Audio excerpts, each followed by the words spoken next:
hindi maintindihan, sulat Chinese ano. So ito yung gagamitin natin para makulayan natin yung ating Garson belt.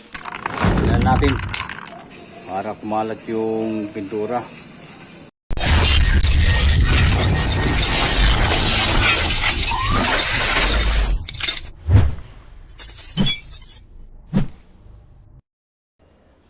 Yo, sa mga kamarex, panibagong araw, panibagong vlog na naman tayo. So video na tagalan tayo mag-upload ano, hindi tayo araw-araw na nakakapag-upload ng video dahil busy tayo sa work natin. So mga kamarex, ang video natin ay regarding to sa mga luma na mga Garson belt na mga security guard. Kaya meron tayong ganito na ginagamit, kaya kukulayan na natin. So meron akong in-order sa TikTok. Ayan, ano na to, kahapon dumating. So bubuksan na natin ano. Dalawa yung balot.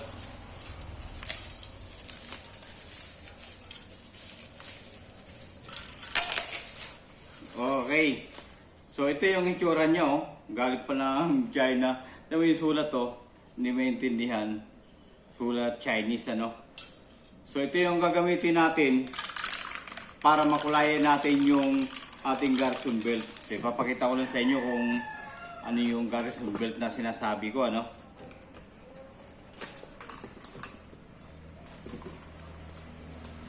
Yan. So ganito po yung itsura niya mga kamarex. Ganito. So kung mag-advise sa inyo na gumamit ng pentel pen, huwag nyo po yung gagawin. Gumamit po kayo ng Pilox na kulay itim. So kahit na anong klaseng kahit anong klaseng spray, basta kulay itim siya. So pwede siya sa ganitong balat ano, tapos pwede rin siya sa mga kahoy, di kaya bakal. So ang dami niyang purpose, kaya yun ang binili natin. So isa-isain na nating tanggalin para makulayan ito isa-isa. Makikita nyo ito pang 9mm. Ayan, medyo luma na siya. So pag may mag-advise sa inyo na kulayan nyo ng pentel pinakulay itim, pangit yun kasi maaari rin mabubura. Parang binabandalan lang din yung yung mga gamit mo sa pang security ano. So mayroon pa tayong posas ano. Okay, so ito naman yung sa likod. So bibigay na nga to kasi parang hindi magkasya yung yung medicine kit nga nilagay natin, kaya tatahiin natin ito mamaya, pero ang gagawin natin ay kukulayan muna natin. So ito naman yung sa lagay ng flashlight. At ito naman yung lagayan ng natin, yung batutang bakal. Yan o. Batutang bakal yan. May tatak pa siya. Yan o. May tatak na pulis. So kukulayan natin to para magmukha siyang bago. Magmumukha tayong snappy. So yung natin, yung ugali natin ay parang nasa isim pa rin tayo, pero hindi natin sa isim na buhay. So ipapakita ko sa inyo kung anong proseso na gagawin natin. Ayan, meron tayong ito pala yung nabili natin sa palengke ano. Mayroon tayong cutter. Tapos ito naman yung masking tape. So sama natin gagamitin yung masking tape. Dito natin gagamitin yan. Sa mga natin, sa Garson belt natin, may mga ganito na bakal ano. Yan. Bali, ang gagawin natin ay lalagyan natin ng masking tape. Tapos, siyempre may mga sobra yan kasi kung anong itsura nito, yun din ang gagawin natin. Kaya lagyan natin ng masking tape, tapos yung mga nakausli ikakat natin ng cutter. Tapos pag nalagyan na yan lahat, kukulayin na natin. So buti tumigil na yung ulan ano, kasi doon na tayo mag-spray sa labas para hindi kulob dito, hindi mangamoy pintura yung loob ng bahay. So i-ready lang natin. Tapos ang gagawin natin ngayon ay maglalagay tayo ng masking tape dito sa mga natin, mga ganito natin, mga belt. So tatanggalin na natin itong mga plastic. So kasi para walang kalat, para tuloy-tuloy yung gawa natin. Okay, so halos lahat ay merong ganito ano. So lalagyan natin ng masking tape para hindi siya mapinturahan, para hindi pangit tingnan. Okay, so lalagyan muna natin. So ito na yung ano no, ito na yung masking tape. Lalagyan natin yung mga bakal ng ating ano, yung sa mga accessories ng ating Garson belt ano. So ganito lang gagawin natin. Yan.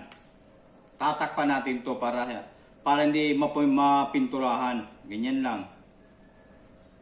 Okay. Ganyan o, napakadali lang ano. Ganito lang itsura niya. Pag nalagyan na, gumamit na tayo ng yan. Kailangan ano siya yung ano mo siya ng kuko ano, ganyan. Para kapit na kapit yung masking tape na nilagay natin sa may bakal. Tapos saka natin gagamitan ng ano ng cutter at ikakat natin ng pagganito.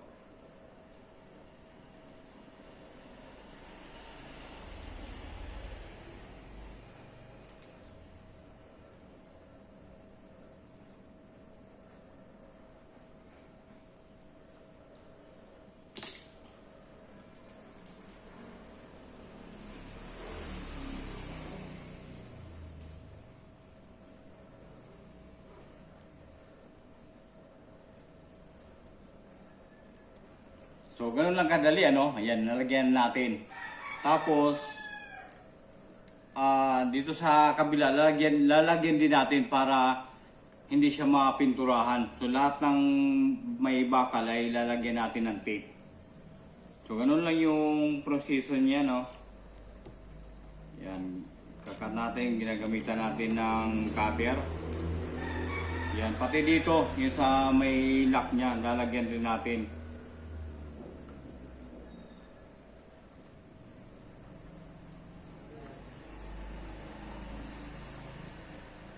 So, pinoprotektahan lang natin to para hindi mapinturahan. Tapos, pagkatapos ating malagyan, gumamit tayo ng cutter para tanggalin natin yung mga nakausli. Yung bakal lang dapat ang natatakpan. Tapos yung area na tinatakpan natin, hindi matatama ng pintura. Okay. Tanggalin natin yung mga nakausli.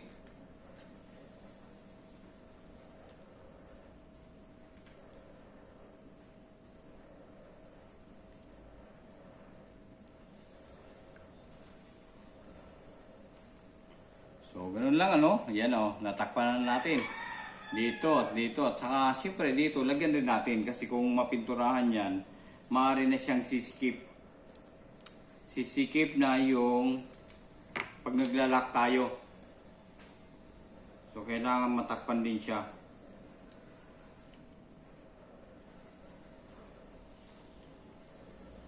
Tapos, gamitan natin ng nail cutter. Okay.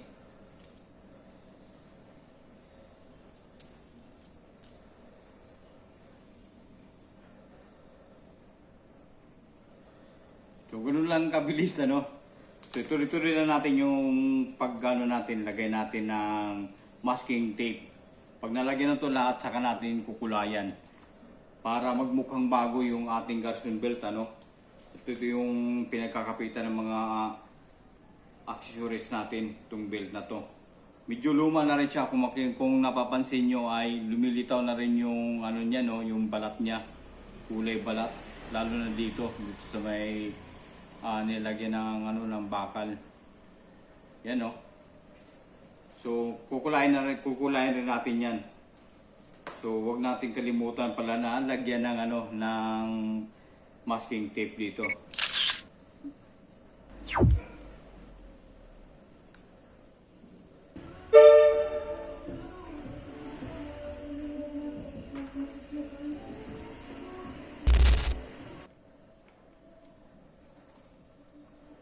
So kahit dito sa may loob, yung sa lock area, itong pang 9mm tong ano natin holster, ano, nilalagyan rin natin para hindi siya mapinturahan. May tendency kasi na kapag napinturahan to ay sisikip na yung pag-lock, maaaring din na siya na magkasya. Kaya ang gagawin natin ay tatakpan din natin yung lock. Yan, no? So malapit na tayo matapos. Ito naman yung sa posas natin, ano? Yan. So ito na lang yung lalagyan natin, yung sa medicine kit natin, ano? Kailangan malagyan din siya. So bagong-bago pa naman to, pero kailangan nating mapinturan para pare-pareho yung kulay ng ating Garrison belt. Iisa lang yung kulay niya. So ang gagawin lang natin ay patuloy pa rin natin lalagyan ng masking tape. Yan, nandikita natin ng masking tape. Tapos, syempre dito lagyan din natin sa kabilang side. Yan, mabilis lang tayong kumilos. Para hindi aksayado ng oras. Gawa lang, ano. Yan, mabilis lang. Ay, no, napakadali lang gawin, no. Oh, di ba? Nalagyan na ng masking tape. Kasi nalagyan natin ng masking tape, ano? Ito yung huling nilagyan natin. So, ito yung kukulayin natin. Isa, dalawa, tatlo, apat. Yan. Tapos, ito. Bali, 6 lahat. Ito yung kukulayin natin. So, doon tayo sa labas para hindi mga pintura dito sa loob. Hindi naman siya masyadong maamoy, pero sa labas tayo para makulayan natin. So gamit lang itong spray na to, no? Ay, no? Yan. Parang ano siya, yung galing pa to na in China, no? Inchik yung sulat. So dito natin ipapatong, ano, sa may box natin, lumang box. Ito yung Gibson light, ano? Tapos ito yung pipinturahan natin. Yan. So kung napapansin niyo ay medyo luma na talaga. Ayan, no? Lumang-luma na, kaya kukulayan natin para magmukha siyang bago lahat. Tapos nalagyan na rin natin ng, ano, ng masking tape yung mga bakal. Kaya hindi natin isama yan kapag nagkukulay na tayo ng ating Garrison belt accessories. Ayan, dito natin i-spray para walang kalat. So yun mga kamariks, ano, mag-umpisa na tayo mag-spray ng ating mga gamit, ano. Dito tayo sa labas ngayon para yung, ano, yung amoy ng spray ay hindi iikot sa buong salas ng ating, ano, ng ating bahay. Kaya dito tayo sa labas. So umpisa na natin. Lagay natin ng batutang bakal. Ito yung unahin natin. So dito muna natin kukulayin sa may bandang likuran, ano. Yan. I-sprayhan na natin. So ito na yung gagamitin natin pang spray, ano. Hindi natin mababasa yan kasi Chinese yung sulat. Pero Pilox po yan. Kulay itim. So mag-umpisa na tayo mag-spray. So, bubuksan lang natin to, tapos hahalugin natin para mahalo yung pintura. So ayan, isprayhan na po natin. So, ganito lang siya.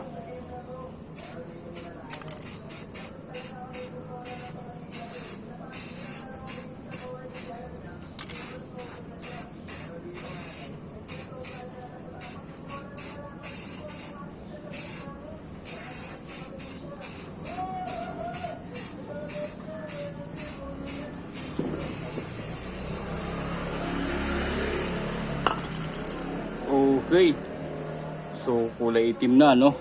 Baliktarin natin para mapinturahan natin yung sa may harapan, no? Kasi ito hindi na lagyan ng pintura, eh. Okay, pinturahan natin. Oh.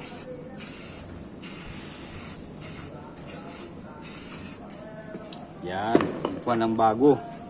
So unahin natin yung mga likod muna, no? Ito. Ito naman yung lagay natin ng posas.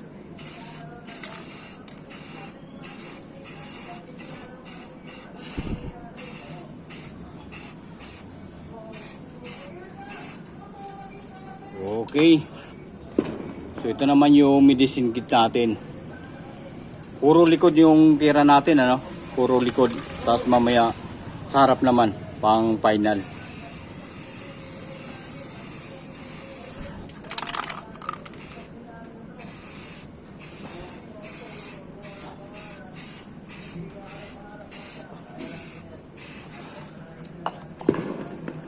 Okay. So, ito naman. Dito na natin ito ilagay. Diyan sa gilid. Mabilis na naman siya matuyo. Kaya, sa gilid muna siya. Tapos, ito naman. Yung sa pang 9mm. Okay. Bilan natin. Para kumalat yung pintura. Yan o.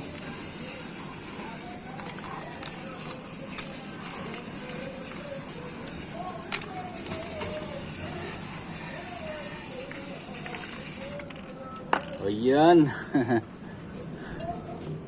Kita nyo. Kintab na no. Mukhang bago. So dito na natin ilagay sa gilid para matuyo. At mapintura naman yung iba. Okay. Tapos. Ito. Ito na naman yung pinturahan natin.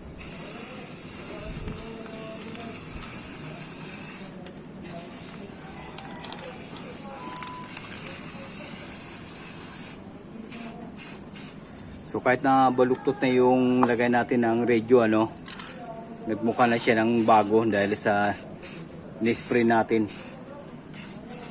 Oh.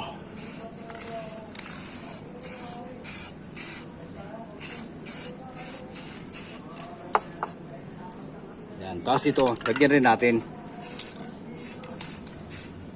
Okay.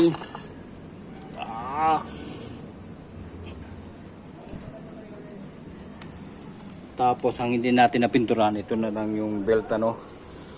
Ito naman yung belt yung isprayan natin. Okay. Yan. So, parang kalahati lang muna yung ma-sprayan natin, ano, kasi medyo mas ano siya, medyo mahaba. Okay, sprayan na natin.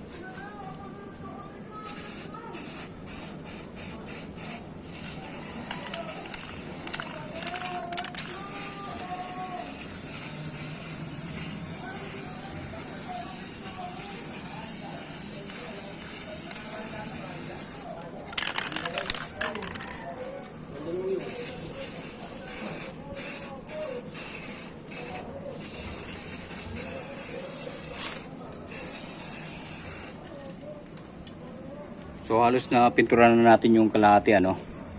Dito naman yung sa karugtong. Okay. Yan. Ito na naman yung pintura natin. Kailangan mapinturahan siya lahat.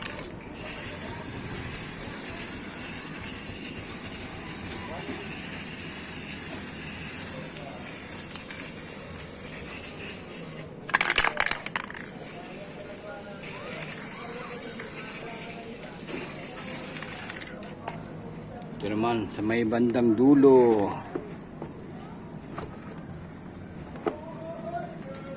Okay. Bandang dulo. Yan. Lapit na.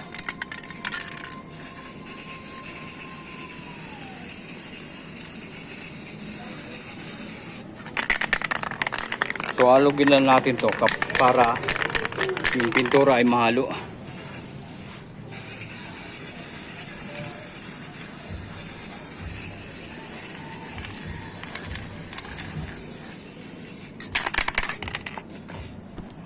Mausok, ano, mausok. May pintura pero nasa open area naman tayo kaya okay lang, madaling mawala yung pintura. So ito na yung last.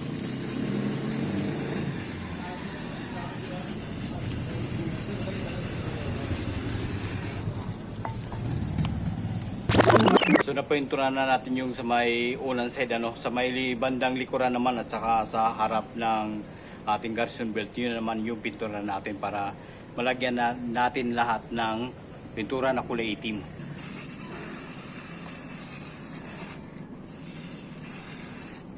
Okay. So nilagyan na. ito na lang.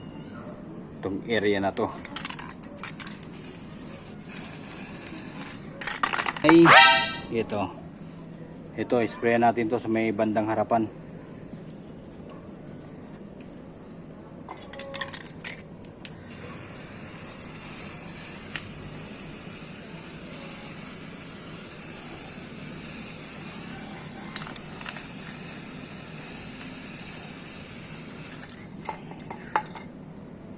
Okay. Alright. Dito.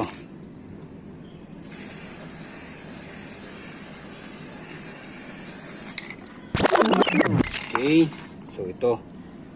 Ito. Sprayan rin natin yan. Ito yung harapan ng posas natin.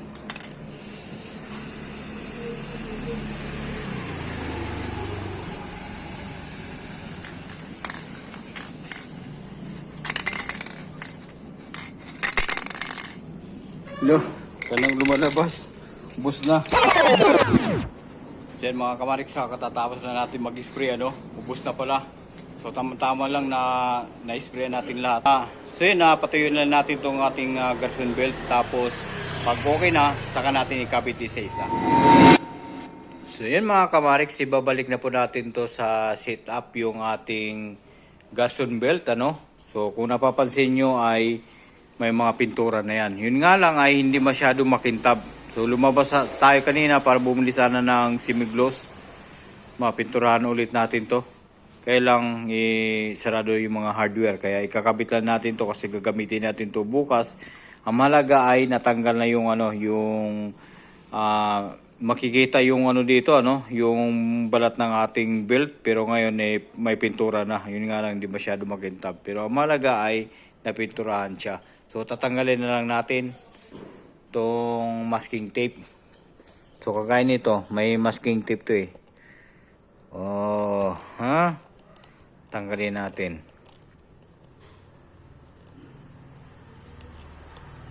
Yan, tanggal na. Tapos sa kabila naman. So ganyan lang yung pagtanggal. Mabilis na naman siya tanggalin. Okay, ganito yung itsura niya. Ayun tanggal na Nagmumukha na siyang bago ulit. Yun nga lang, hindi masyado makintab. Pero malaga ay napinturahan na siya at kulay itim. So ito na yung nakulayan natin na Garson belt. So wala na makikita dyan na mukhang luma. Ang problema nga lang, hindi siya masyado makintab. Pero ulitin natin yan pag mayroong time. Kasi yung order natin ay galing lang sa in-order natin sa online, kaya hindi tayo nakapili na mais kahit na sinasabi natin na semigloss yung order natin, kailangan iba yung dumating. Yan. So hindi lahat ng gusto natin ay masusunod. So ito na yung Garson belt natin. Pwede na natin gamitin ito bukas kahit hindi makintab. Ang mahalaga ay nagmukha na siyang bago. Yun nga, hindi makintab. So dito na natin tatapusin ang ating video guys. Thanks for watching. Bye bye. Yuhu!